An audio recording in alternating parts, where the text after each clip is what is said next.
കുടുംബജീവിതം പഠിപ്പിച്ചിട്ടുണ്ട്. അവിടുന്ന് ഭാര്യമാരുണ്ട് നബിതങ്ങൾക്ക്. ആ ഭാര്യമാരുടെ കൂടെ നബിതങ്ങൾ കഴിഞ്ഞ ജീവിതം വളരെ മനോഹരമാണ്. ഹബീബായ സ്വല്ലല്ലാഹു അലൈഹി വസല്ലം തങ്ങൾ നബിതങ്ങളുടെ ഭാര്യമാർ അവര് ആർഭാടങ്ങൾ അനുഭവിച്ചവരല്ല. വീടിന്റെ വലിയ വലിയ സൗകര്യങ്ങൾ മണിമാണികകൾ ഉണ്ടായവരല്ല.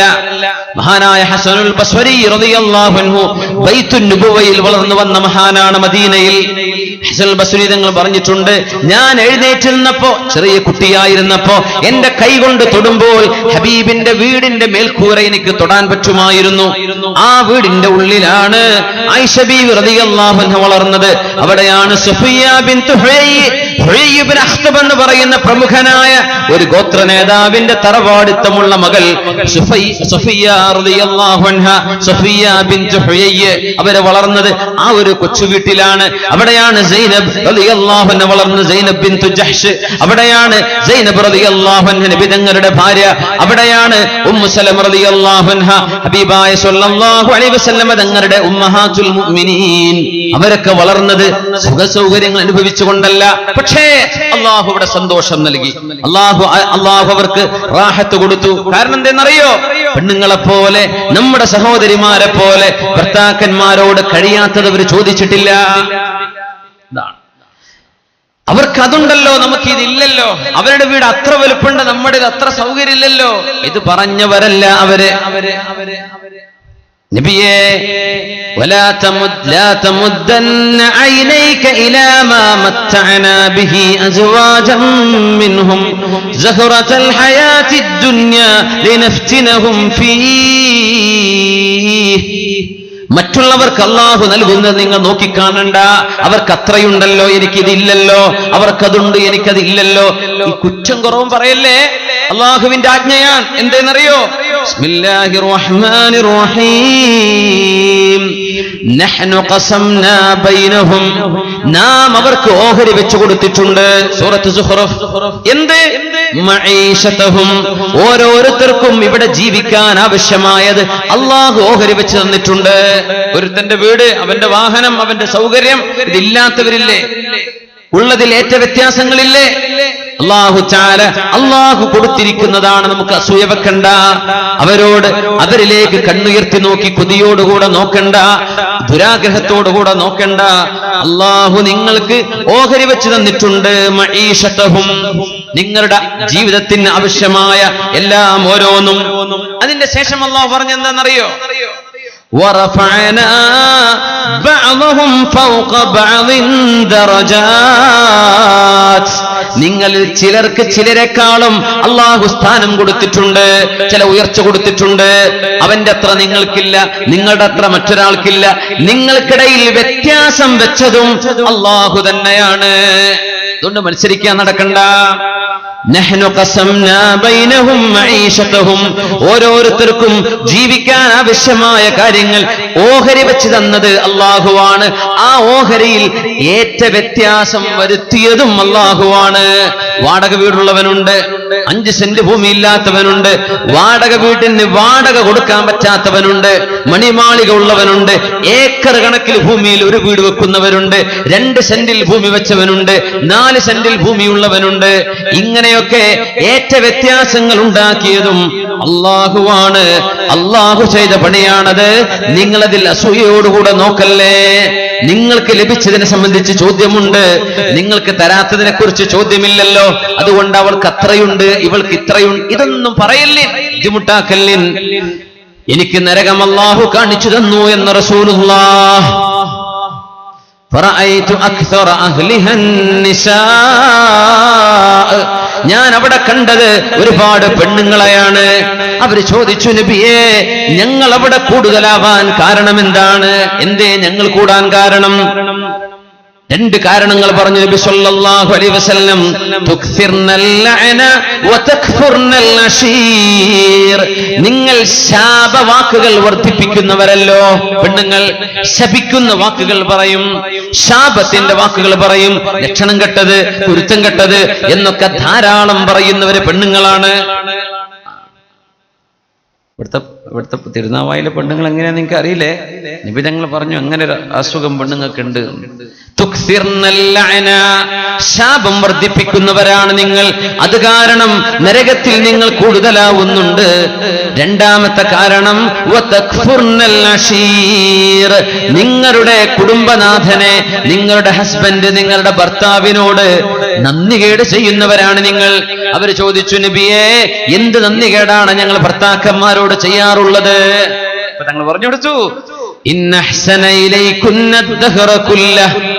കാലം മുഴുവനും നന്മയല്ലാതെ മറ്റൊന്നും ചെയ്തിട്ടില്ല, നിങ്ങളുടെ ആവശ്യങ്ങളല്ലാതെ മറ്റൊന്നും നിർവഹിച്ചിട്ടില്ല. നിങ്ങൾക്ക് വേണ്ട എല്ലാം വാങ്ങിച്ചു തന്നു, നിങ്ങൾക്ക് വേണ്ട എല്ലാ സൗകര്യങ്ങളും ചെയ്തു തന്നു. എന്നിട്ട് ഏതെങ്കിലും ഒരു കാര്യം ചെയ്യാൻ കഴിയാതെ വന്നാൽ നിങ്ങൾ പറയാറില്ലേ, യാതൊരു നന്മയും നിങ്ങളിൽ ഞാൻ കണ്ടിട്ടില്ല. ഭർത്താവ് ചെയ്തു വെച്ച എല്ലാ നന്മകളും നിങ്ങൾ മറന്നുപോയിട്ട് ഒരു നേരത്തെ ഒരു കാര്യം നിങ്ങൾക്ക് ചെയ്തു തരാൻ കഴിഞ്ഞിട്ടില്ലെങ്കിൽ, യാതൊരു നന്മയും നിങ്ങളിൽ ഞാൻ കണ്ടിട്ടില്ല എന്ന് സ്വന്തം ഭർത്താവിനോട് കഴിഞ്ഞ കാലത്ത് ചെയ്ത സർവ്വ നന്മകളും മറന്നുപോയി നിങ്ങൾ പറയാറില്ലേ? നിങ്ങൾ പറയാറുണ്ട് അങ്ങനെ? ഒരു പെരുന്നാൾക്ക് സാരി വാങ്ങിച്ചില്ലെങ്കിൽ, വറുത്ത വാങ്ങിച്ചു കൊടുത്തില്ല, ഡ്രസ്സ് വാങ്ങിച്ചു കൊടുത്തില്ലെങ്കിൽ നിങ്ങൾ എപ്പോഴും ഇങ്ങനെ തന്നെ എനിക്ക് വാങ്ങിച്ചു തരൂല. എത്രയോ കാലം വാങ്ങിച്ചു കൊടുത്തതൊക്കെ മറന്നിട്ടുണ്ടാവും. അതുകൊണ്ടാണ് ഭാര്യ ഭർത്താക്കന്മാരായി കുടുംബജീവിതത്തിലേക്ക് പ്രവേശിച്ചിട്ട് ജീവിതത്തിന്റെ യാഥാർത്ഥ്യങ്ങളുമായി പൊരുത്തപ്പെട്ട് ജീവിക്കുമ്പോ, ജീവിതം എന്നത് സീരിയലല്ല, സിനിമയല്ലല്ലോ. ജീവിതത്തിൽ ഒരുപാട് ഇല്ലായ്മകളും വല്ലായ്മകളും എല്ലാം സഹിക്കേണ്ടി വരും. ഉള്ളപ്പോ ഉള്ളതുപോലെ, ഇല്ലെങ്കിൽ ഇല്ലാത്തതുപോലെ. അങ്ങനെയൊക്കെ ജീവിക്കാൻ സന്നദ്ധയാണ് എന്ന് വാക്ക് കൊടുക്കുന്നതാണ് നിക്കാഹ്. എന്നിട്ട് ഭർത്താവ് കഷ്ടപ്പെട്ടുണ്ടാക്കിയ വീട്, ഒരുപാട് കാലം അധ്വാനിച്ചുണ്ടാക്കിയത്, അവൾക്ക് വേണ്ട സൗകര്യങ്ങളൊക്കെ ചെയ്തു കൊടുക്കുന്ന എത്രയോ പ്രവാസികളായ സുഹൃത്തുക്കള്, എത്രയോ കാലം ഗൾഫിൽ ജോലി ചെയ്ത് ഒരുപാട് അധ്വാനത്തിന്റെ ഫലം വീട്ടിലേക്ക്, നാട്ടിലേക്ക് അയച്ചു കൊടുത്ത് എല്ലാം അവർക്ക് ആവശ്യങ്ങൾക്കൊത്ത് അവർക്ക് വേണ്ടതെല്ലാം വാങ്ങിച്ചു കൊടുത്ത് ഇഷ്ടം പോലെ അങ്ങനെ ആയിക്കോട്ടെ എന്ന് വിചാരിച്ചവരെ വളർത്തിക്കൊണ്ടുവരുമ്പോ, വീട്ടിലേക്ക് പത്രം കൊണ്ടുവരുന്ന പയ്യൻ, സ്ഥിരമായി മക്കളെ സ്കൂളിലേക്ക് കൊണ്ടുപോകുന്ന ഓട്ടോറിക്ഷക്കാരനോ വണ്ടിക്കാരനോ ബസ് ഡ്രൈവറോ ക്ലീനറോ അല്ലേ, വീട്ടിലേക്ക് എന്തെങ്കിലും സാധനം വിൽക്കാൻ വരുന്നവര്, ലൈഫ് ഇൻഷുറൻസിന്റെ പേരും പറഞ്ഞ് വീട്ടിൽ കയറി വരുന്നവര്, ഉണ്ടിപ്പണം കൊടുക്കാനാണെന്ന് പറഞ്ഞ് റൂമിന്റെ മൂലയിൽ കയറിയിരിക്കുന്ന കള്ളന്മാർ, ഇവരോടൊക്കെ പഞ്ചാര വാക്ക് പറഞ്ഞ് ചിരിച്ചും കളിച്ചും തമാശ പറഞ്ഞ് ഇങ്ങനെ ഒരു നേരത്തെ ഒരു ദിവസത്തെ പരിചയപ്പെടലിന്റെ ഫലമായി ഒരുപാട് നൂറുകണക്കിന് നന്മകൾ ചെയ്ത ഭർത്താവിനെ ഇട്ടേ ചോടിപ്പോകുന്ന സഹോദരിമാരെ, ചോദിക്കട്ടെ, അള്ളാഹുവിന്റെ റസൂല് പറഞ്ഞ വാക്കല്ലേ ഇവിടെ പുലരുന്നത്? എന്തിനെ ചാടിപ്പോയത്, എന്തിനെ നീ ഈ ഗുരുത്തക്കേട് ചെയ്തത് എന്ന് ചോദിച്ചാൽ, കോടതിയുടെ മുമ്പിൽ വന്നിട്ട്, മാതാപിതാക്കളുടെ മുമ്പിൽ, ഭർത്താവിന്റെ മുമ്പിൽ, അവൾ ഓടിപ്പോയ ചെറുക്കന്റെ കൂടെ വന്ന് ജഡ്ജിയുടെ മുമ്പിൽ വെച്ചിട്ട് പറയാൻ, ഇയാളുടെ കൂടെ ജീവിക്കുമ്പോൾ റാഹത്തും ഒരു സന്തോഷവും ഇയാൾ പറയുന്ന തമാശ എനിക്ക് ഇഷ്ടമാണ്. ആരെ പറഞ്ഞെന്നറിയോ?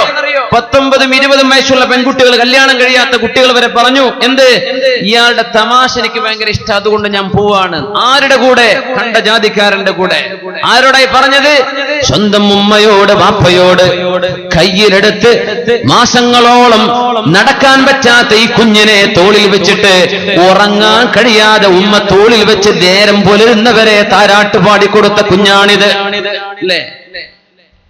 എത്രയോ കഷ്ടപ്പെട്ട് വളർത്തിയ കുഞ്ഞ്, ഒരുപാട് ഉമ്മകൾ കൊടുത്ത് വളർത്തിയ ഉമ്മയും അപ്പയും, മദ്രസയിലാകുന്നവരെ, സ്കൂളിലേക്കാക്കുന്നവരെ ഒരുപാട് താലോലിച്ച് കളിപ്പിച്ച് അതിന്റെ ശേഷവും വേണ്ടതെല്ലാം വാങ്ങിച്ചു കൊടുത്ത് ഒരുപാട് ഉമ്മ വെച്ച് ഒരുപാട് ചിരിയും തമാശയും ഒക്കെ കിട്ടിയിട്ട് അവസാനം ഏതെങ്കിലും ഒരു ചെറുപ്പക്കാരന്റെ ഒരു ചിരിയിൽ, ഒരു ടെക്സ്റ്റ് മെസ്സേജിൽ, ഒരു വോയിസ് മെസ്സേജിൽ, ഒരു വീഡിയോ മെസ്സേജിൽ ഒക്കെ പെട്ടുപോയിട്ട് അവൾ പറയാണ്, എനിക്ക് ഇതിഷ്ടമായി.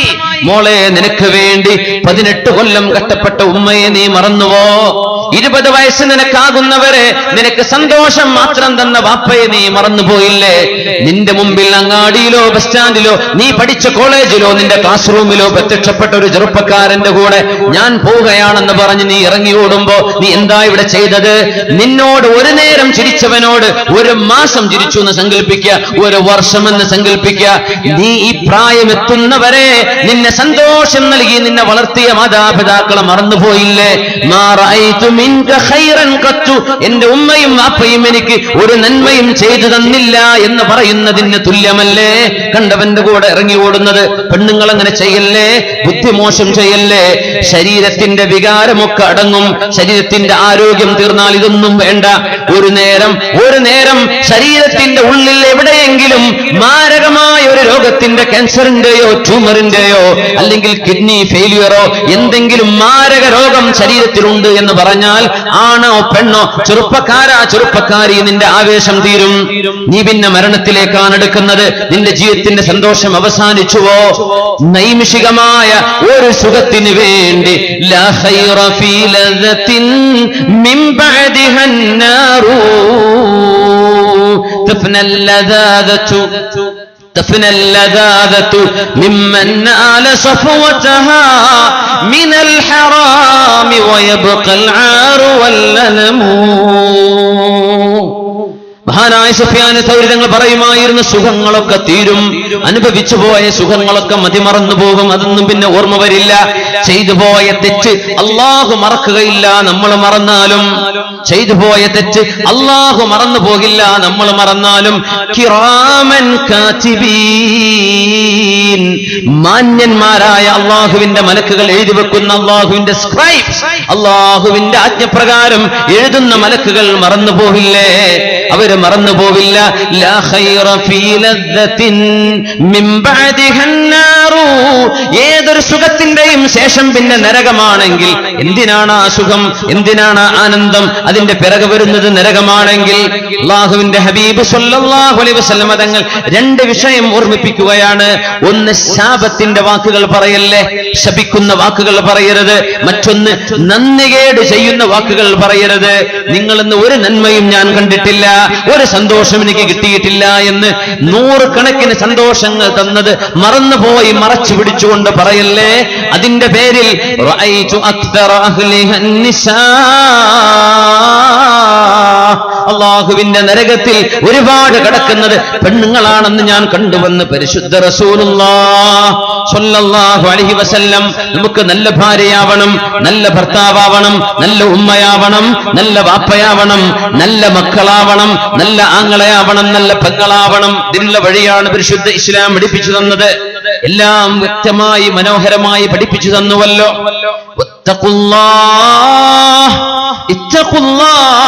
കുടുംബമേ, നിങ്ങൾ അല്ലാഹുവിനെ സൂക്ഷിക്കുവിൻ. വാപ്പ അല്ലാഹുവിനെ സൂക്ഷിക്കിൻ, ഉമ്മ അല്ലാഹുവിനെ സൂക്ഷിക്കിൻ, പെങ്ങളെ, ഭാര്യ, ആങ്ങളെ അല്ലാഹുവിനെ സൂക്ഷിക്കിൻ. യാ അയ്യുഹന്നാസു തഖൂ റബ്ബക്കും, يا أيها الناس اتقوا ربكم الذي خلقكم من نفس واحدة وخلق منها زوجها وبث منهما رجالا كثيرا ونساء واتقوا الله الذي تساءلون به والأرحام إن الله كان عليكم رقيبا. 2 തവണ അല്ലാഹുവിനെ സൂക്ഷിക്കണേ, അല്ലാഹുവിനെ സൂക്ഷിക്കണേ, അല്ലാഹുവിനെ സൂക്ഷിക്കണേ. അല്ലാഹു നമുക്ക് തഖ്വ നൽകട്ടെ. അല്ലാഹുവിനെ സൂക്ഷിച്ച് ജീവിക്കാൻ അല്ലാഹു തൗഫീഖ് തരട്ടെ. ഇത് കുട്ടിക്കളിയല്ല, ജീവിതം സീരിയസ് ആണ് എന്ന് കുട്ടികളൊക്കെ ഒന്ന് മനസ്സിലാക്കി. ഇത് കളിക്കാമെന്ന ലോകമല്ല. അല്ലാഹു വളരെ കൃത്യമായി ലക്ഷ്യത്തോടുകൂടെ പടച്ചുവിട്ടൊരു ലോകമാണ്. അതുകൊണ്ട് നമുക്ക് നന്നാവണം. അതിന്റെ വഴി തിരുനബി സല്ലല്ലാഹു അലൈഹി വസല്ലം അവിടുത്തെ സ്വഹാബത്തിന്റെയും അവിടുത്തെ കുടുംബ ജീവിതത്തിൽ നിന്ന് ഒരുപാട് പഠിക്കാനുണ്ട് നമുക്ക്. അല്ലാഹുമ്മ സ്വല്ലി അലാ സയ്യിദിനാ മുഹമ്മദിൻ വഅലാ ആലി സയ്യിദിനാ മുഹമ്മദിൻ വബാരിക് വസല്ലിം അലൈഹി. اللهم صل على سيدنا محمد وعلى آل سيدنا മുഹമ്മദിൻ വബാരിക് വസല്ലിം അലൈഹി. ഒരുപാട് സ്വലാത്ത് നമ്മുടെ ഹബീബിന്റെ ഹദറത്തിലേക്ക് എത്തും. അള്ളാഹു എത്തിച്ചു കൊടുക്കട്ടെ, അവിടുത്തെ അള്ളാഹു സന്തോഷിപ്പിക്കട്ടെ. പരിശുദ്ധ ഹബീബ് സല്ലല്ലാഹു അലൈഹി വസല്ലം അവിടുത്തെ മനോഹരമായ കുടുംബ ജീവിതം പറഞ്ഞു തന്നിട്ടുണ്ട്. ആയിഷ ബീവി റളിയല്ലാഹു അൻഹ പറയാം, വലിയ സൗകര്യങ്ങളൊന്നും ഞങ്ങൾക്കില്ല അന്ന്. സ്വഹീഹ് ബുഖാരിയിലും മുസ്ലിമിലും കാണാം, ഇന്നാ കുന്നാ ലനൻദുറു ഇലൽ ഹിലാലി സുമ്മൽ ഹിലാലി സലാസതി അഹില്ലത്തിൻ ഫീ ഷഹ്റൈൻ. രണ്ട് ചന്ദ്രക്കല ഞങ്ങൾ ഇങ്ങനെ കാത്തിരിക്കും. ഒരു മാസം കഴിഞ്ഞു, അടുത്ത മാസം കഴിഞ്ഞു, തുടർച്ചയായ 2 മാസങ്ങൾ ഞങ്ങൾ ഇങ്ങനെ കാത്തിരിക്കും. വമാ ഔഖത്തു ഫീ വമാ ഊഖിദത് ഫീ അബിയാതി റസൂലില്ലാഹി നാർ. അല്ലാഹുവിന്റെ റസൂലിന്റെ വീട്ടിൽ ഒരു തീ പോലും പൊന്തിയിട്ടില്ല, അടുപ്പിൽ തീ ഉയർന്നിട്ടില്ല.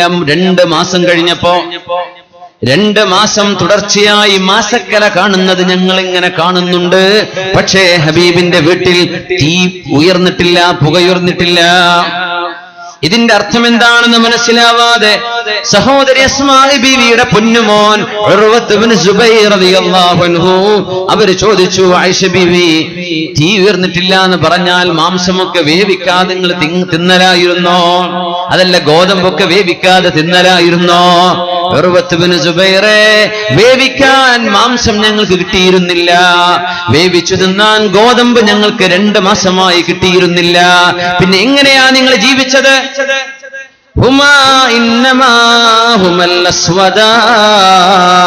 ആ കറുത്ത 2 സാധനങ്ങളാ ഉണ്ടായിരുന്നത്. കറുത്ത 2 സാധനങ്ങൾ, ഒന്ന് കാരക്ക, മറ്റൊന്ന് കുടിവെള്ളം. വെള്ളം ഒന്ന് തഗ്ലീബ് കൊണ്ട് പറഞ്ഞതാണ്, 2 ഒന്നുണ്ടെങ്കിൽ തന്നെ 2 ഉമറാനി എന്ന് പറയും. സിദ്ദീഖ് ഉമർ തങ്ങളെയും 2 ഉമർ, ഒരു ഉമറേ ഉള്ളൂ അതില് എന്ന പോലെ 2 കറുത്തത്, ഒന്നേ കറുത്തതുള്ളൂ, അങ്ങനെയാവാം. അല്ലെങ്കിൽ വെള്ളം സൂക്ഷിച്ചു വെക്കുന്ന കണ്ടെയ്നർ, തോൽപാത്രത്തിന്റെ ഉള്ള് കറുപ്പാണ്. അതുകൊണ്ടാണ് വെള്ളത്തിന് കറുപ്പ് എന്ന് പറയാൻ കാരണം. നമ്മളിപ്പോ വെള്ളത്തിന് നിറം എന്താന്ന് പറഞ്ഞാൽ എന്താ? ചിലർ വെള്ള എന്ന് പറയും, വെള്ളയല്ല. നീല എന്ന് പറയും, നീലയല്ല. അല്ലെ, പച്ച എന്ന് പറയും, കുളത്ത് കെട്ടി നിൽക്കുന്ന വെള്ളാണെങ്കിൽ. എന്ന പോലെ അന്നത്തെ വെള്ളം സൂക്ഷിക്കുന്ന പാത്രത്തിലേക്ക് നോക്കിയാൽ കറുപ്പ കാണുക. അതുകൊണ്ട് അതിന് കറുത്തത് അസ്വദ് എന്ന് പറയാറുണ്ട്.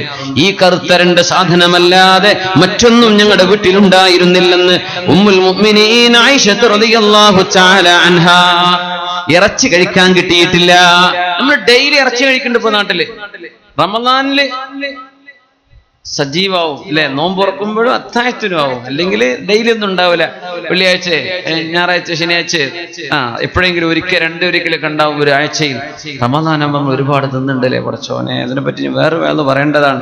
തിന്നാതെ ഭക്ഷണം കൺട്രോൾ ചെയ്യാൻ പറഞ്ഞ മാസമാണ്. നമുക്ക് ചെലവ് കൂടുതലാന്ന് അല്ലെ. 30 ദിവസം നോമ്പ് വെക്കുമ്പോ 10 കിലോ കൂടുതൽ. എന്താപ്പാ നോമ്പിന്റെ ഒക്കെ ഹാല്?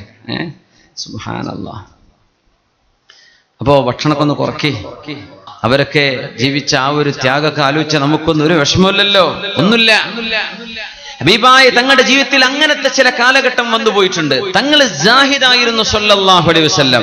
പിന്നെ ഇസ്ലാമിന് പൈസ കിട്ടിയിട്ടുണ്ട്, പക്ഷെ തങ്ങൾ എടുത്തിട്ടില്ല. അതാണ് അത്ഭുതം. തങ്ങൾ എടുത്തിട്ടില്ല, തങ്ങൾക്ക് വേണ്ടാന്ന് വെച്ചതാ. ആയിഷ ബീവി അങ്ങനെ തന്നെ 60,000 ദീനാറ് ആയിഷ ബീവി റളിയല്ലാഹു അൻഹ നബി തങ്ങളുടെ വഫാത്തിന് ശേഷം ആയിഷ ബീവിയുടെ മുമ്പിലേക്ക് ഇബ്നു സുബൈർ തങ്ങൾ കൊടുത്തയച്ചപ്പോ, അന്ന് നോമ്പുകാരിയാണ് ആയിഷ ബീവി റളിയല്ലാഹു അൻഹ. നോമ്പ് തുറക്കുന്നതിന്റെ മുമ്പ് 60,000 ദീനാർ സ്വർണ്ണ നാണയെ കൊടുത്തങ്ങോട്ട് തീർത്തു ആയിഷ ബീവി റളിയല്ലാഹു അൻഹ. നോമ്പ് തുറക്കാൻ കുറച്ച് ഇറച്ചി വാങ്ങാൻ മറന്നുപോയി. അങ്ങനെയാണ്. ഇപ്പൊ ഭക്ഷണം കഴിക്കാൻ നേരത്ത്, നോമ്പ് തുറക്കാൻ നേരത്ത് ഖാദിമത്ത് വന്ന് ഭക്ഷണം കൊണ്ടുവന്നപ്പോ ഖാദിമത്ത് ചോദിച്ചു, ആയിഷ ബീവി, നമുക്ക് ഒരു പൊതി ഇറച്ചി വാങ്ങാൻ 1 ദീനാറിന്റെ അരയെങ്കിലും മതി, ഒന്ന് ബാക്കി വെച്ച് 60,000 നിങ്ങൾ കൊടുത്തു തീർത്തല്ലോ ഒരൊറ്റ ദിവസം കൊണ്ട്. അന്നത്തെ ഖലീഫ കൊടുത്തയച്ച, അന്നത്തെ വാലി ഭരണാധികാരി കൊടുത്തയച്ചതാ. മുഴുവൻ സ്വതക്ക ചെയ്തു ബീവി ആയിഷ റളിയല്ലാഹു അൻഹ. ആയിഷ ബീവി പറഞ്ഞു, ആയിഷ ബീവിയോട് പറയാ, ബീവി നിങ്ങൾ നോമ്പുകാരിയല്ലേ, നോമ്പ് തുറക്കാൻ നേരത്തെ എന്തെങ്കിലും വേണ്ടേ? ആയിഷ ബീവി പറഞ്ഞു, നിങ്ങൾ എന്തെന്നെ ഓർമ്മിപ്പിക്കാഞ്ഞത്? എനിക്കത് ഓർമ്മ ഉണ്ടായില്ല. ആയിഷ റളിയല്ലാഹു അൻഹ. എന്താ ചെയ്യുക? ഇതിനാണ് സുഹദ് എന്ന് പറയാം, ഉണ്ടായിട്ട് എടുക്കാതിരിക്കാൻ. ഹുനൈൻ യുദ്ധം കഴിഞ്ഞിരിക്കുമ്പോ ഹബീബായ നബി തങ്ങളുടെ മുമ്പിൽ ഒരുപാട് സമ്പത്ത് വന്ന യുദ്ധമാണ് ഹുനൈൻ. മക്ക ഫതഹിന്റെ ശേഷം നടന്ന യുദ്ധമാണത്. നബി തങ്ങൾക്ക് കിട്ടിയ ആടുകളുടെ മാത്രം എണ്ണം 60,000. 60,000 60,000 ആടുകള്, 30,000-ൽ പകരം പശുക്കള്, 20,000-ലേറെ ഒട്ടകങ്ങൾ ഗനീമത്ത് കിട്ടിയ യുദ്ധമാണ് ഹുനൈൻ. എത്ര? 60,000 ആട്, 30,000 പശുക്കള്, മിനൽ ബഖർ, പിന്നെ വഅക്തറു മിൻ 20,000 മിനൽ ഇബിൽ, ഒട്ടകം 20,000-ലേറെ. അത്രയും കിട്ടി. നബി തങ്ങൾ വല്ലതും എടുത്തിട്ടുണ്ടോ സല്ലല്ലാഹു അലൈഹി വസല്ലം? ഇല്ല. ആ സമ്പത്ത് മുഴുവനും 60,000 ആടുകളും 30,000 പശുക്കളും 20,000 ഒട്ടകങ്ങളും 2 മലയുടെ ഇടയിൽ ഇങ്ങനെ നിർത്തിയപ്പോ സഫ്വാൻ ഇബ്നു ഉമയ്യ അന്ന് മുസ്ലിമായിട്ടില്ല, മക്കക്കാരനാണ്. ഏതാനും ദിവസങ്ങളായിട്ടേ ഉള്ളൂ മുസ്ലിമായിട്ട്, ഇസ്ലാമിലേക്ക് വന്നിട്ടേ ഉള്ളൂ. സഫ്വാൻ ഇബ്നു ഉമയ്യ റളിയല്ലാഹു അൻഹു മുസ്ലിമായി ഇങ്ങോട്ട് ഫ്രഷ് ആയിട്ട് വന്നിരിക്കുകയാണ്. ഈ സമ്പത്ത് മുഴുവനും കണ്ടപ്പോ, ഈ സമ്പത്തിലേക്ക് നോക്കുന്നത് കണ്ടപ്പോ നബി തങ്ങളോട് വിളിച്ചു, യാ മുഹമ്മദ് നബിയേ. ഞങ്ങൾ ചോദിച്ചു, നിനക്ക് എന്താണ് വേണ്ടത്? എന്തോ ഒരു സമ്പത്ത്, എത്രമാത്രം സമ്പത്തുണ്ട് ഇതൊക്കെ. ഇങ്ങനെ ഒരു ആട്ടിൻപറ്റത്തെ കന്നുകാലികളെ ഞാൻ കണ്ടിട്ടില്ലല്ലോ. ഈ ആടുകളും പശുക്കളും കണ്ടിട്ട് സഫ്വാൻ നിങ്ങൾക്ക് അത്ഭുതം തോന്നുന്നുണ്ടോ? ഉണ്ട് നബിയെ, ഉണ്ട്. ഈ സമ്പത്ത് മുഴുവനും നിനക്ക് വേണമെങ്കിൽ കൊണ്ടുപോകാം, എടുത്തോ സഫ്വാൻ ഇബ്നു ഉമയ്യ, വേണ്ടത് നിങ്ങൾ കൊണ്ടുപോയിക്കോളൂ. ഹബീബ് സല്ലല്ലാഹു അലൈഹി വസല്ലം പറഞ്ഞു കൊടുക്കാൻ, വേണ്ടത് കൊണ്ടുപോയിക്കോ. തെളിച്ചു കൊണ്ടുപോകാൻ പറ്റുന്ന അത്രയും തെളിച്ചു കൊണ്ടുപോയി സഫ്വാൻ ഇബ്നു ഉമയ്യ റളിയല്ലാഹു തആല അൻഹു. ഈ സമ്പത്തിന് ബിദങ്ങൾ കൊടുത്തത് അവരുടെ ഇസ്ലാം ഉറക്കാൻ കാരണമായി, അവരുടെ കുടുംബത്തിൽ നിന്ന് ഒരുപാട് ആളുകൾ മുസ്ലിമീങ്ങളാവാൻ കാരണമായി. വിഭായ തങ്ങൾ എങ്ങനെയാണ് വകൈഫ തദൂ ഇലദ്ദുനിയാ ദറൂറതു മൻ, ബുർദയിൽ ഇമാം ബുസ്രി തങ്ങൾ പാടിയല്ലോ, വറാവദതുഹുൽ ജിബാലു ശുമ്മു മിൻ ദഹബി അൻ നഫ്സിഹി ഫഅറാഹാ അയ്യമാ ശമമി മൗലായ സ്വല്ലി വസല്ലിം ദായിമൻ അബദാ അലാ ഹബീബിക ഖൈറിൽ ഖൽഖി കുല്ലിഹിമി. മലകൾ നബിയോട് വിളിച്ചു പറഞ്ഞിട്ടുണ്ട്, നബിയെ ഞങ്ങൾ സ്വർണമായി മാറിക്കൊള്ളട്ടെയോ? എനിക്ക് വേണ്ട എന്ന് പറഞ്ഞു. وكيف تدعو إلى الدنيا ضرورة من وكيف تدعو إلى الدنيا ضرورة من لولاه لم تخرج الدنيا من العدم مولاي صل وسلم دائما أبدا على حبيبك خير الخلق كلهم. ഹബീബായ നബി ഞങ്ങൾക്ക് അതിന്റെ ആവശ്യമുണ്ടോ? ലൗലാഹു ലം തുഖ്റജി ദുനിയാ മിനൽ ഇദമി, തങ്ങളില്ലായിരുന്നുവെങ്കിൽ ഈ ലോകത്തെ തന്നെ അല്ലാഹു ഉണ്ടാക്കുമായിരുന്നില്ലല്ലോ. അങ്ങനത്തെ ഹബീബ് ഈ സമ്പത്തിന്റെ പിന്നാലെ പോകുമോ? അങ്ങനെ ജീവിച്ച ഹബീബിന്റെ വീട്ടിലാണ് വലിയ വലിയ സന്തോഷങ്ങൾ ഉണ്ടായത്. ആ ഹബീബിന്റെ വീടാണ് ബൈത്തുൻ നുബുവ, നബുവത്തിന്റെ വീട്. അവിടെയാണ് വഹി വരുന്നത്, അവിടെയാണ് സന്തോഷം കളിയാടിയത്. എന്താ ആർഭാടമുണ്ടോ? ഒന്നില്ല, വളരെ സിമ്പിളാണ്. ഉമർ റളിയല്ലാഹു അൻഹു പറയാൻ പോകുന്ന ഒരു സംഭവമുണ്ട് വഴിയെ. വളരെ സിമ്പിളാണ് ഹബീബിന്റെ വീട്. അവിടുത്തെ സംഭവങ്ങൾ, സാഹചര്യങ്ങൾ എല്ലാം വളരെ വളരെ വളരെ ലോലമായത്. ഒന്നുമില്ല, സാരമായ ഫർണിച്ചർ എവിടെ ഉള്ളൂ, ഒന്നുമില്ല. പക്ഷെ അവിടെ സന്തോഷമുണ്ട്. ഖൈറു ബൈത്തിൻ മിനൽ മുസ്ലിമീൻ, മുസ്ലിമീങ്ങളുടെ വീടുകൾ കണ്ട ഏറ്റവും നല്ല വീട് ഹബീബിന്റെ വീടായിരുന്നു സല്ലല്ലാഹു അലൈഹി വസല്ലം. റസൂലുള്ളാഹി സ്വല്ലല്ലാഹു അലൈഹി വസല്ലം തങ്ങൾ ഇങ്ങനെയൊക്കെ ആയിരിക്കും അവിടുത്തെ കുടുംബത്തോട് എങ്ങനെയാണ് പെരുമാറിയത്. ആയിഷ ബീവി റളിയല്ലാഹു അൻഹ എന്ന ചെറുപ്പക്കാരിയെ കൂട്ടത്തിലുണ്ട്. സുഫിയ ബിൻത് ഹുയൈ ഇബ്നു അഖ്തബ് റളിയല്ലാഹു അൻഹയുണ്ട്. അവരുടെ വാപ്പ ജനങ്ങൾ കണ്ട മുതലാളിമാരിൽപ്പെട്ട ഏറ്റവും വലിയ മുതലാളിയാണ്, നബിയുടെ ശത്രുവായിരുന്നു. അവരുടെ വാപ്പ ഒരു യുദ്ധത്തിൽ മരിച്ചതിന്റെ ശേഷം അവരെ കല്യാണം കഴിച്ചതാണ് റസൂലുള്ളാഹി സ്വല്ലല്ലാഹു അലൈഹി വസല്ലം. ഹബീബിന്റെ ബീവിന്റെ ഹബീബ് കല്യാണം കഴിച്ച് സഫിയ ബീവിയെ ഒട്ടകപ്പുറത്ത് ഇങ്ങനെ കയറാൻ നിൽക്കുമ്പോ ഒട്ടകത്തിന്റെ പുറത്ത് കയറാൻ പറ്റുന്നില്ല സഫിയ ബീവിക്ക്. നബി തങ്ങൾ താഴെ ഇരുന്നു കൊടുത്തു. ഇവിടെ പറഞ്ഞു, സഫിയ ബീവി കാല് ചവിട്ടിയിട്ട് കയറിക്കോ എന്ന് പറഞ്ഞു. ഒട്ടകപ്പുറത്ത് കയറാൻ സഫിയ ബീവിക്ക് ബഹുമാനം. എങ്ങനെ നബിയുടെ കാലിൽ ചവിട്ടുക? നബിയുടെ ഭാര്യയാണ് സഫിയ ബീവി. നബിയുടെ കാൽമുട്ടി വെച്ചിട്ട് പറ്റിപ്പിടിച്ച് ഒട്ടകപ്പുറത്ത് കയറി നിന്നു സ്വല്ലല്ലാഹു അലൈഹി വസല്ലം. നബി തങ്ങൾക്ക് വേണമെങ്കിൽ ചോദിക്കാം, സ്വഹാബത്തിനോട് ഒരു ഏണി വരട്ടെ, ഒരു കോണി കൊണ്ടുവരൂ, എന്തെങ്കിലും കയറി നിൽക്കാൻ ഒരു സാധനം കൊണ്ടുവരൂ ഒക്കെ ചോദിക്കാം. സ്വഹാബത്ത് കൊണ്ടുകൊടുക്കൂലേ? വളരെ സിമ്പിളാ റസൂലുള്ളാഹി തങ്ങൾ സ്വല്ലല്ലാഹു അലൈഹി വസല്ലം.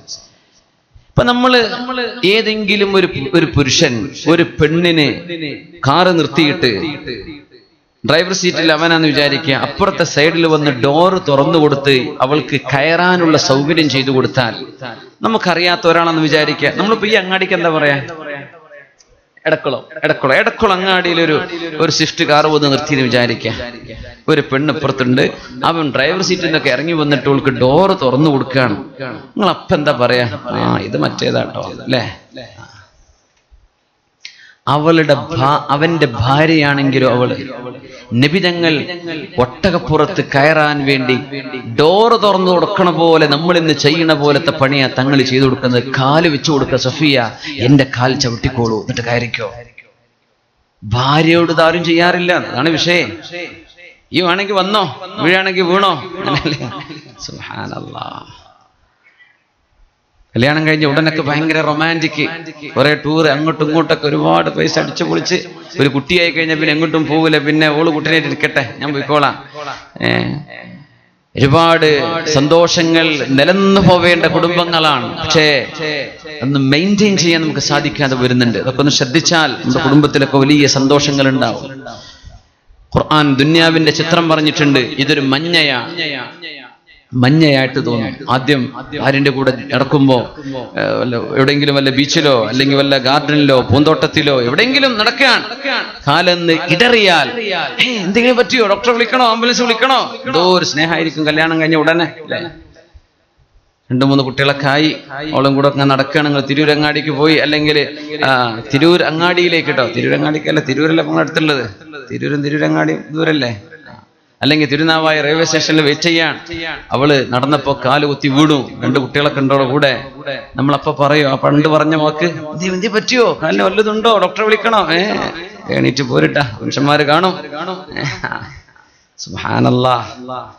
നബിതങ്ങൾ ഭാര്യയ്ക്ക് വേണ്ടി കാല് വെച്ചു കൊടുക്കുക സ്വല്ലല്ലാഹു അലൈഹി വസല്ലം. നീ കയറിക്കോ. സ്വന്തം ഭാര്യയോടും ഇങ്ങനെ പെരുമാറാൻ പറ്റും എന്നാണ്. നമ്മളൊന്നും ഭാര്യമാരോട് മോശമായി പെരുമാറുന്നവരായതുകൊണ്ടല്ല, ഇതിലൊക്കെ സുന്നത്തുണ്ട് എന്ന് പഠിപ്പിക്കാനാ സ്വല്ലല്ലാഹു അലൈഹി വസല്ലം പഠിപ്പിക്കുന്നത്. നിന്റെ ഭാര്യയുടെ വായിലേക്ക് തങ്ങൾ പറയുമായിരുന്നു, ഭാര്യയുടെ വായിലേക്ക് ഒരുള്ള ഭക്ഷണം വെച്ചു കൊടുത്താൽ അതിൽ നിനക്ക് സ്വതക്കയുടെ കൂലിയുണ്ടെന്ന് റസൂലുള്ളാഹി സ്വല്ലല്ലാഹു അലൈഹി വസല്ലം. ഈ ഹദീസ് നിങ്ങൾ കേട്ടിട്ടുണ്ടായിരിക്കും. നമ്മളത് അബുദാബിയിൽ ചർച്ച ചെയ്തിരുന്നപ്പോ പറഞ്ഞു, നാട്ടിൽ പോയിട്ട് അങ്ങനെ കാട്ടുണ്ടോ ഉമ്മാര്, ഓന്റെ ഒരു പ്രേമെന്ന് പറയും, അല്ലേ, ഓന്റെ പെണ്ണുങ്ങളോടുള്ളൊരു ഗർവ അല്ലെ, അങ്ങനെയൊക്കെല്ലാം പറയാം നമ്മളെ മലപ്പുറം ഭാഷയില്. പക്ഷെ പെണ്ണുങ്ങളുടെ വായിലേക്ക് ഒരു ഉരുള ഭക്ഷണം കൊടുത്താൽ സ്വതക്കണ്ട ഉമ്മ. എല്ലാ ഉരുളിയും വെച്ചു കൊടുക്കണ്ട, നിങ്ങൾക്ക് തിന്നാൻ നേരം ഉണ്ടാവില്ല. ഒന്ന് വെച്ചു കൊടുത്തേക്ക്, അതിന് കൂലി ഉണ്ടാവും. അതിന് സ്വതക്കയുടെ കൂലി. ആ സ്വതക്ക കിട്ടാത്ത പോലെ എത്ര ഉണ്ടാവും നമ്മള് കൂട്ടത്തിൽ കല്യാണം കഴിച്ചിരിക്കണോല്, ഉമ്മാരും വാപ്പാരൊക്കെ അല്ലെ, ചെറുപ്പക്കാരും പ്രായമുള്ളവരൊക്കെ. ഒരു ഉരുള ഭക്ഷണം ഭാര്യയുടെ വായിലേക്ക് വെച്ചു കൊടുക്കുന്നതിൽ സ്വതക്കയുടെ കൂലിയുണ്ട് എന്ന് സ്വല്ലല്ലാഹു അലൈഹി വസല്ലം. നിങ്ങൾ ദാനധർമ്മം ചെയ്ത കൂലിയുണ്ട്. അത്രയും സന്തോഷം നബിതങ്ങളും അവിടുത്തെ കുടുംബജീവിതത്തിൽ നബിതങ്ങൾ പാലിക്കുകയാണ് സ്വല്ലല്ലാഹു അലൈഹി വസല്ലം. സഫിയ ബീവിക്ക് വേണ്ടി ഇരുന്നു കൊടുത്തു അഷ്റഫുൽ ഖൽഖ് സ്വല്ലല്ലാഹു അലൈഹി വസല്ലം. സ്വഹീഹ് മുസ്ലിമിലുണ്ട് ആയിഷ ബീവി റളിയല്ലാഹു അൻഹാ അവർ പറയുമായിരുന്നു, കുൻതു അശ്റബു മിനൽ ഇനാഇ വ അന ഹായിദുൻ. എനിക്ക് ഹൈദ് ഉണ്ടായിരുന്ന സമയത്ത് ഞാനൊരു കപ്പ് വെള്ളം കുടിച്ചാൽ ആ വെള്ളം ഹബീബായ നബി തങ്ങൾക്ക് ഞാൻ കൊടുത്താൽ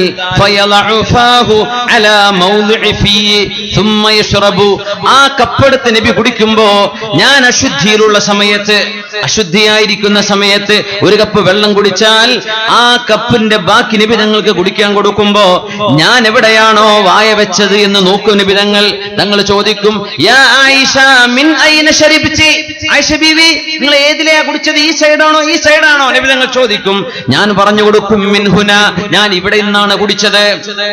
എന്നിട്ട് നബി തങ്ങൾ ആ ഭാഗത്ത് വായ വെച്ച് നബി തങ്ങൾ കുടിക്കുമായിരുന്നു. റസൂലുള്ളാഹി തങ്ങൾ അവിടുത്തെ ഭാര്യയോട് സ്നേഹം കാണിക്കുകയാണ് സ്വല്ലല്ലാഹു അലൈഹി വസല്ലം. കല്യാണം കഴിക്കുന്നതിന് മുമ്പ് എന്നോട് ഭയങ്കര സ്നേഹമായിരുന്നല്ലോ, കല്യാണം കഴിഞ്ഞിട്ട് പിന്നെ അവൻ എന്നെ വേണ്ടാതായോ എന്ന് ഉമ്മ സംശയിക്കാൻ. ഉമ്മ നീ സംശയിക്കേണ്ട, ഉമ്മ നിങ്ങൾ ഈ കുട്ടിയുടെ ഉപ്പയുടെ ഭാര്യയാണ് അല്ലേ, നിങ്ങൾക്കും ഒരു ഭർത്താവ് ഉണ്ടായിരുന്നില്ലേ ഉമ്മ? കല്യാണം കഴിഞ്ഞാൽ ഭാര്യയെ നോക്കേണ്ട ബാധ്യത ഭർത്താവിനുണ്ട്. അപ്പൊ മുമ്പത്തെ പോലെ പെങ്ങളെ നോക്കിയ പോലെ അല്ലെങ്കിൽ ഉമ്മയെ നോക്കിയ പോലെ അത്രക്ക് മുഴുവനും അവനെ കൊണ്ട് സാധിച്ചില്ല എന്ന് വന്നേക്കാം. ഉമ്മ തെറ്റിദ്ധരിക്കല്ലേ, പെങ്ങളെ തെറ്റിദ്ധരിക്കല്ല. കൂട്ടുകാർ നിന്റെ സഹോദരി നീ ചോദ്യചിഹ്നമാക്കി വെക്കല്ലേ. അവന് ഞങ്ങളൊന്നും വേണ്ടേ, ഇവള് മാത്രം മതിയോ, ഇവള് കയറി വന്നപ്പോ ഞങ്ങളൊക്കെ വേണ്ടാതെയായോ? ഇങ്ങനെയുള്ള ഫിത്നകൾ പറഞ്ഞുണ്ടാക്കി കുടുംബങ്ങളിലെ എത്രയെത്ര നല്ല കാര്യങ്ങളാണ്, നന്മകളാണ് നഷ്ടപ്പെട്ടു പോകുന്നത്. അല്ലാഹുവിന്റെ ഹബീബ് സല്ലല്ലാഹു അലൈഹി വസല്ലം തങ്ങളുടെ ഭാര്യ ആയിഷ ബീവി റളിയല്ലാഹു അൻഹയുടെയും മറ്റു ഭാര്യമാരുടെയും ചരിത്രങ്ങൾ ഹദീസിൽ കാണാം. വകുൻതു അതഅറഖുൽ അറഖ വഅന ഹായിദുൻ, ആയിഷ ബീവി റളിയല്ലാഹു അൻഹ. അതഅറഖു എന്ന് പറഞ്ഞാൽ ഇറച്ചി കടിച്ചു പിടിച്ച് കടിക്കുന്നതിന് അതഅറഖു എന്ന് പറയാം. കുൻതു അതഅറഖുൽ അറഖ, അതായത് ഇറച്ചി ഞാൻ ഒരു കഷ്ണം കടിച്ചതിന്റെ ബാക്കി എടുക്കും നിബിതങ്ങൾ, ഞാൻ ആ കടിച്ച സ്ഥലം നോക്കി അവിടെ തന്നെ കടിക്കും നിബിതങ്ങൾ സ്വല്ലല്ലാഹു അലൈഹി വസല്ലം. ഒരു അറപ്പോ ഒരു വെറുപ്പോ എന്നോട് തോന്നാറില്ല എന്റെ നബിക്കെന്ന് ആയിഷ ബീവി റളിയല്ലാഹു തആല അൻഹ. ആളുകൾ പറയുന്നത് നബിയല്ലേ, അള്ളാഹുവിന്റെ ഹബീബ് വിഷമിച്ച പോലെ നമ്മൾ ആരെങ്കിലും വിഷമിച്ചിട്ടുണ്ടോ? ഹബീബിന്റെ ജീവിതത്തിലുണ്ടായ ത്യാഗം പോലെ നമുക്ക് ത്യാഗം ഉണ്ടായിട്ടുണ്ടോ? അതൊക്കെ ഉണ്ടായിട്ടും ഏറ്റവും സന്തോഷകരമായ കുടുംബജീവിതം ഹബീബിന്റേതാ സ്വല്ലല്ലാഹു അലൈഹി വസല്ലം. അഷ്റഫുൽ ഖൽഖ് സ്വല്ലല്ലാഹു അലൈഹി വസല്ലം നബി തങ്ങൾ യാത്ര കഴിഞ്ഞ് മടങ്ങി വരുമ്പോഴാണ് മദീനയിലേക്ക് എത്താറായപ്പോ ആയിഷ ബീവി റളിയല്ലാഹു അൻഹ കൂടെയുണ്ട്. ആ സമയത്താണ് നബി തങ്ങൾ പറഞ്ഞത് ഓടി മത്സരിക്കുകയില്ലേ എന്ന്. നമുക്കൊക്കെ അറിയുന്ന സംഭവം. എപ്പോഴാണ് നബി ചെയ്തെന്നറിയോ? ഒരു യാത്ര കഴിഞ്ഞ് വരുമ്പോ 5 മണിക്കൂർ ഒട്ടകപ്പുറത്തുള്ള യാത്ര, 5 മണിക്കൂർ കാറിലിരുന്ന് യാത്ര ചെയ്യുന്ന പോലെയാണോ? ഞാൻ ചോദിക്കട്ടെ, നിങ്ങൾ കോയമ്പത്തൂരിൽ നിന്ന് വരാന്ന് വിചാരിക്കാം, വീട്ടിലെത്തിയിട്ട് ഒരു ഓട്ട മത്സരം നടത്തണമെന്ന് ഒരു സുന്നത്തൊക്കെ പാലിക്കാൻ നബി ചെയ്തതല്ലേ, ഇക്കോട്ടെ എന്ന് തോന്നിയിട്ട് വരികയാണ്. ആ 5 മണിക്കൂർ കാറിലിരുന്ന് വന്നിട്ട് നിങ്ങൾ വീട്ടിലിറങ്ങുമ്പോ പറയോ ഈ വാക്ക് നമുക്കൊന്ന് ഓടില്ലേ? ഇപ്പോഴാ കാറിൽ ഇരുന്നിട്ട് നമുക്ക് പറ്റുന്നില്ല. ഒട്ടകപ്പുറത്തുള്ള യാത്ര എന്തൊരു സാഹസമാണ്. നിബിതങ്ങൾ ക്ഷീണിച്ചു വന്നിരിക്കുകയാണ്, യുദ്ധം കഴിഞ്ഞ് വരികയാണ്. മദീനയിലെത്തിയപ്പോ സൈന്യത്തോട് നിങ്ങളൊക്കെ പൊയ്ക്കോളൂ, ഞാനും ആയിഷയും വരാം. നബിയെ നിങ്ങൾക്ക് വല്ലതും ഒന്നും പേടിക്കണം, നിങ്ങൾ പൊയ്ക്കോ. നബിതങ്ങൾ പറഞ്ഞു സ്വല്ലല്ലാഹു അലൈഹി വസല്ലം. എപ്പോ? യുദ്ധം കഴിഞ്ഞ് വരുമ്പോ മണിക്കൂറുകളോളം 5 മണിക്കൂറിലേറെ ഒട്ടകപ്പുറത്ത് യാത്ര ചെയ്തു വന്നിരിക്കുക സ്വല്ലല്ലാഹു അലൈഹി വസല്ലം. എന്നിട്ടായി പറഞ്ഞത് അങ്ങനെ ഓടി ഓട്ടത്തില നബിതങ്ങൾ അന്ന് തോറ്റത്. ആയിഷ ബീവി ജയിച്ചു, നബിതങ്ങൾ ഒന്നും വേണ്ടിയില്ല. കുറച്ചു കൊല്ലം കഴിഞ്ഞിട്ട് ആയിഷ ബീവി ഒന്നുകൂടെ നമുക്ക് ഓടല്ലേ, ഓടി. അന്ന് നബിതങ്ങൾ ജയിച്ചു, ആയിഷ ബീവി തോറ്റു. ആയിഷ ബീവി അന്ന് നിങ്ങൾ തോൽപ്പിച്ചില്ലേ, അതിന് പകരാണിത് കേട്ടോ എന്ന് പറഞ്ഞു സ്വല്ലല്ലാഹു അലൈഹി വസല്ലം. മുത്ത് നബിതങ്ങൾ ഇതിനൊക്കെ സമയം കണ്ടെത്തി എന്നാണ്. തിരക്കിന്റെ ഇടയിൽ കുടുംബത്തെ ശ്രദ്ധിക്കണം എന്ന് ഒരുപാട് ഈ ഉമ്മത്തിനെ ഓർമ്മിപ്പിക്കുക മുത്ത് റസൂലുള്ളാഹി സ്വല്ലല്ലാഹു അലൈഹി വസല്ലം.